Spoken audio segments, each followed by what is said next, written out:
Audio Jungle.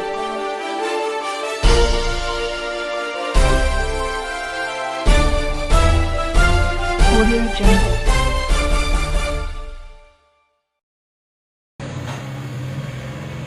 आज किन बातों को लेकर प्रेस मीट रखा गया?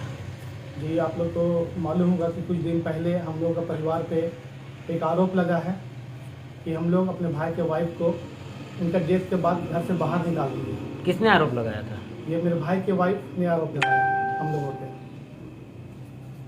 तो आप लोग ये बताना चाहते हैं कि ये आरोप सरासर पूरा गलत है, क्योंकि जब वो यहाँ से निकल रही थी, आप देख रहे हैं कि हम लोग का मुस्लिम समाज में इद्दत बोल के रखा जाता है शोहर का डेथ होने के बाद। तो वो इद्दत 3 महीना 13 दिन का होता है, कम से कम इसको पूरा करना ही पड़ेगा शोहर के लिए। लेकिन वो ये इद्दत भी पूरा नहीं की और पूरे समाज के सामने, जिसमें मनबड़िया मस्जिद कमेटी, बलतोड़िया मस्जिद कमेटी और जमाली मोहल्ला के सदस्य सेक्रेटरी थे, सबके सामने अपना मर्जी से और हम लोग को, हमारे परिवार को जलील करके हम लोग घर छोड़ के चला गया। उसके लिए ये हमारे मनबड़िया मस्जिद कमेटी का पूरा पेपर है जिसमें सदस्य सेक्रेटरी का साइन किया हुआ है कि वो अपने मर्जी से खुद से गई है, उसको हम लोग निकाले नहीं। पहला आरोप।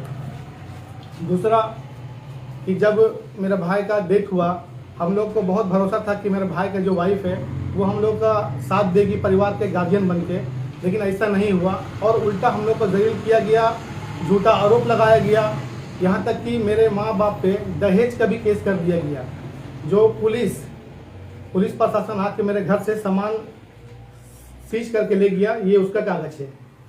जब मेरे माँ बाप भाई का इतना बड़ा जो हादसा हुआ उससे दुख से गुजर रही थी, सदमा से गुजर रही थी, उस वक्त ऐसा हालात, ऐसा केस किया गया कि हम लोग सोच भी नहीं पाए थे कि हम लोग को दहेज का केस का ऐसा झूठा आरोप लगाया जाएगा।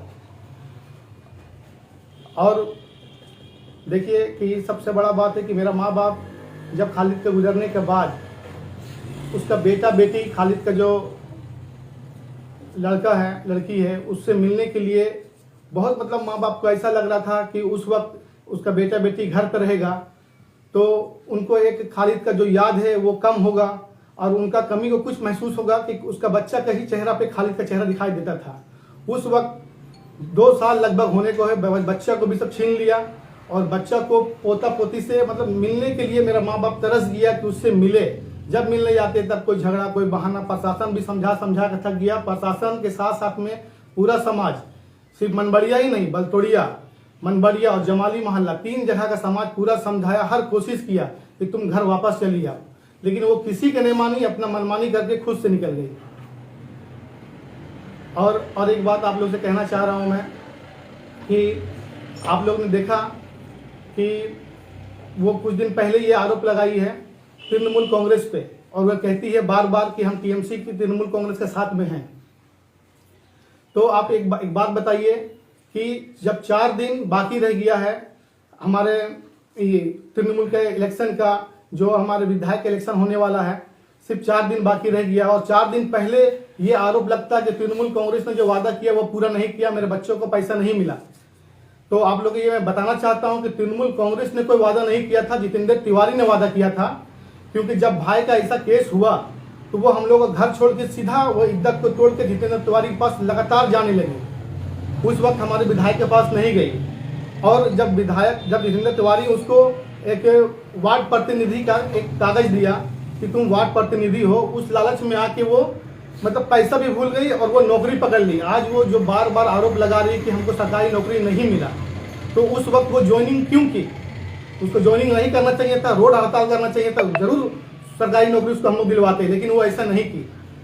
आज जब 4 दिन बचा है तो तृणमूल कांग्रेस पे इल्जाम लगाया जा रहा है। स्टार्टिंग से इसमें तो हम लोग यही कहेंगे कि वो बीजेपी का एजेंट का काम कर रही है, क्योंकि 2 साल से वो एक बार भी नहीं बोली कि हमको पैसा नहीं मिला।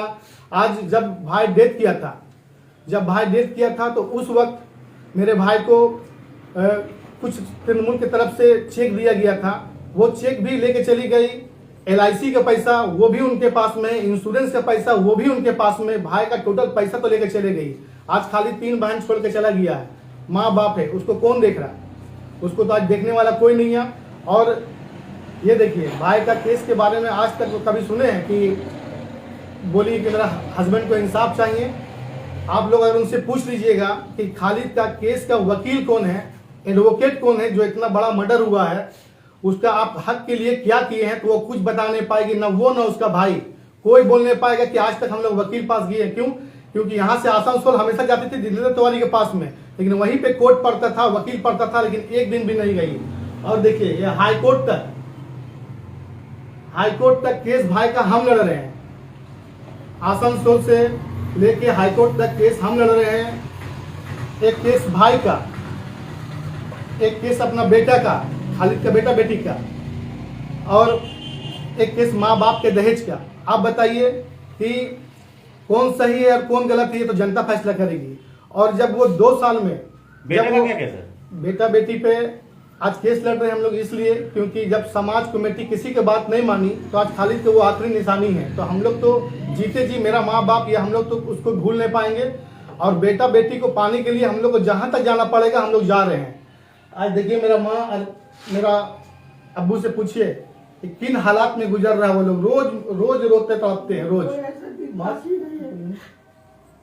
अच्छा, आपका समाज का आदमी लोग भी बताया था ना कि बच्चा को दिया जाए, तो क्या हुआ? जी देखिए ना, बोला था, लेकिन समाज के आदमी तो साफ साफ लिख के भी दिया कि हम लोग बच्चा के लिए भी बारे में बोले। इसका पूरा फोटो लीजिए कि बच्चे के लिए भी बारे में बोले कि बच्चे को मिलने दो, लेकिन उस किसी की बात नहीं मानी। आज देखिए मेरा माँ बाप रोज रोता है खालिद के बेटा बेटी को देखने के लिए, एक रूम में कैद करके रखी। अच्छा, अभी आप लोग का कुछ बच्चा के साथ में कोई ऐसा ये हुआ था जो आप लोग को पूछा नहीं गया है? हाँ, खतना भी सुन्नत भी हुआ, पूछा नहीं हम लोग को। बोलिए ना। हम लोग जनाया नहीं जरा से भी एकदम। अरे एक दिन ऐसा बाकी नहीं है जो हम लोग बच्चे के लिए नहीं रोते हैं। और जब से खालिद गया है 1.5-2 साल हो चला, एक दिन भी बच्चे को देखने नहीं दी।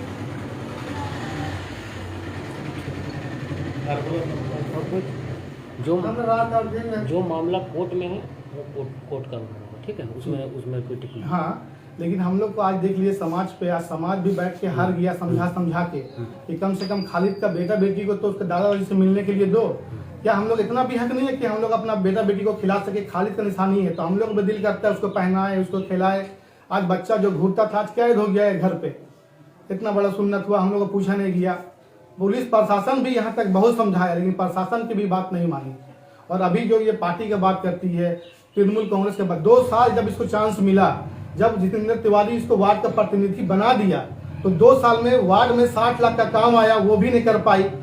उसके बाद अपना बच्चा के लिए 5-10 लाख रुपया का जो बोला गया था वो भी नहीं कर पाई, और अपना सरकारी नौकरी भी नहीं कर पाई। जब वो अपना खुद का पावर मिलने के बाद 2 साल में कुछ नहीं कर पाई, तो वो आम जनता का या मेरे भाई के इंसाफ के लिए क्या करेगी? हर बार सिर्फ फेसबुक में फोटो लगाने से खालिद का इंसाफ नहीं हो जाएगा। खालिद के इंसाफ के लिए लड़ना पड़ेगा, और हम लोग आखिरी दम तक खालिद के इंसाफ के लिए लड़ेंगे, चाहे हाई कोर्ट जाना पड़े या सुप्रीम कोर्ट जाना पड़े।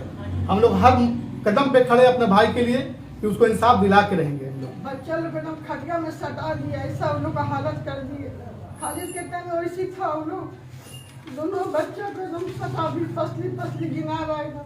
और एक बात देखिए, मीडिया के माध्यम से हम कहना चाहते हैं, मीडियम के माध्यम से एक बहुत इंपॉर्टेंट बात है कि हम लोग का जो भी प्रॉपर्टी हम लोग चाहते हैं, अभी खुशी देखिए इतना मीडिया के सामने बोल रहे हैं, हम चाहते हैं बड़ा भाई होके खालिद का और मेरा माँ, मेरा बाप, मेरा बहन के, हम लोग हर चीज, हर प्रॉपर्टी का एक एक हिस्सा अपना बेटा बेटी के नाम में करना चाहते हैं हम लोग। जब भी आप लोग बोलिएगा, जहां भी बोलिएगा, हम लोग सेंड करें। हम लोग जब मेरा भाई कुछ लेके नहीं गया, जनता का सेवा करते करते चला गया दुनिया से, तो हम लोग अभी 1 रुपया नहीं चाहिए। हम लोग अपने भाई के इंसाफ के लिए लड़ रहे हैं, और बेटा बेटी के लिए जो चीज मांगेगा हर कुछ देने के लिए तैयार। बस मेरा बेटा बेटी को मेरा माँ बाप से मिलने दे, इतना हक दे हम लोग को कि मिल पाए हम लोग।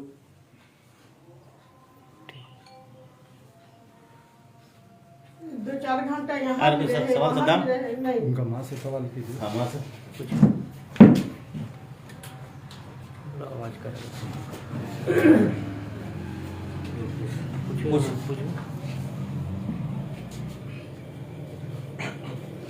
आप पे आरोप है कि आपके घर वाले जो हैं खालिद खान के गुजर जाने के बाद उनकी वाइफ को घर से बाहर निकाल दिए थे, तो ये कहाँ तक सही है? ये क्या सच है? हम लोग ऐसा कभी करेंगे नहीं।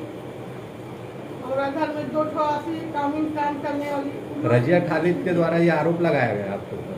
सब झूठ बात, सब झूठ। इतना तक के बड़ा दरोगा, थाना पुलिस सब किया, दरोगा को भी समझाया उसको कि बच्चा है, दादा दादी आने दीजिए यहाँ। नहीं जाएगा, बच्चा मेरा है, किसी का नहीं है, बच्चा मेरा है, नहीं जाने देंगे। बच्चे के लिए हम लोग तरस गए, जब से खाली किया तब से बच्चे के लिए तरस गए हम लोग। सिर्फ बच्चा को लेके मतलब एक होता है ना कि खालिद का नाम को भंजाना, खालिद का परिवार से उसको कोई मतलब नहीं है, खालिद का केस से उसका कोई मतलब नहीं है। हर जगह बच्चा को बस खड़ा कर देना सामने और खालिद का सिर्फ फोटो लगा के प्रचार करना। खालिद के लिए की क्या अभी तक जब एक दिन भी एक बता देगा एक वकील किया अपना पर्सनल वो, या उसका भाई वकील किया है, या केस में जो खर्च हो रहा है 1 रुपया के बारे में कहीं बोला है, इतना पैसा मिला, वो पैसा की क्या वो यहाँ पे जितना टोटल पैसा मिल गया वो पैसा की क्या? अभी बोलती कि मेरे पास में पैसा नहीं है, तृणमूल कांग्रेस पैसा नहीं दे रही है। आप बताइए ये बीजेपी का एजेंट होकर काम कर रही है कि नहीं कर रही है? पार्टी के बारे में बोलती कि हम पार्टी का है, तो पार्टी का कहाँ सबूत दिखा रही? 4 दिन बाकी इलेक्शन का और ये प्रचार कर रही है कि तृणमूल कांग्रेस को पैसा नहीं दिया। आज का जो प्रेस वार्ता की है उसका मुख्य उद्देश्य क्या है? जी आज का प्रेस वार्ता का मुख्य उद्देश्य यही था। हम लोग शिल्पांचल की खबरों को जानने के लिए हमारे YouTube चैनल आसनसोल ताज़ा न्यूज़ सब्सक्राइब करें, साथ ही साथ बेल आइकन दबाना ना भूलें।